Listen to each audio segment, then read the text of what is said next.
అంతరిక్షంలో మానవ ప్రయోగాలు పెరుగుతున్న కొద్దీ అక్కడ పేరుకుపోతున్న వ్యర్థాల సమస్య తీవ్ర రూపం దాల్చుతోంది.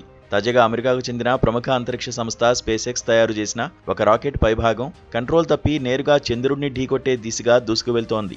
ఇది ఉద్దేశపూర్వకంగా చేసిన ప్రయోగం కాకపోయినప్పటికీ ఈ ఊహించని ఘటన కోసం ప్రపంచవ్యాప్తంగా ఉన్న ఖగోళ శాస్త్రవేత్తలు తీవ్ర ఆసక్తిగా ఎదురుచూస్తున్నారు. చంద్రుడిని రాకెట్ ఢీకొట్టే సమయంలో ఏ స్థాయిలో గుంత ఏర్పడుతుంది, ఎంతెత్తున ధూళి ఎగురుతుంది అనే విషయాలను ప్రత్యక్షంగా పరిశీలించి భవిష్యత్తు పరిశోధనలకు అవసరమయ్యే విలువైన సమాచారాన్ని సేకరించవచ్చని భావిస్తున్నారు.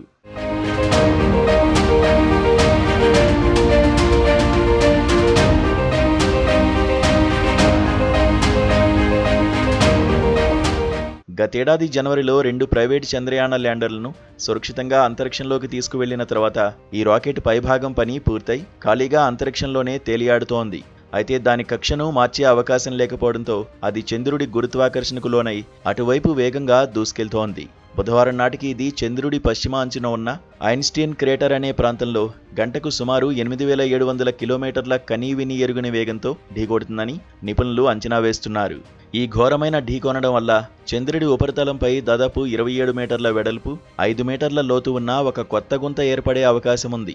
చంద్రుడిపై గాలి లేకపోవడం, గురుత్వాకర్షణ శక్తి చాలా తక్కువగా ఉండడం వల్ల రాకెట్ ఢీకొన్నప్పుడు ఎగిసే రాళ్ల శకలాలు, ధూళి కిలోమీటర్ల ఎత్తు వరకు లేచి కొంత సమయం పాటు అంతరిక్షంలోనే తేలియాడనున్నాయి.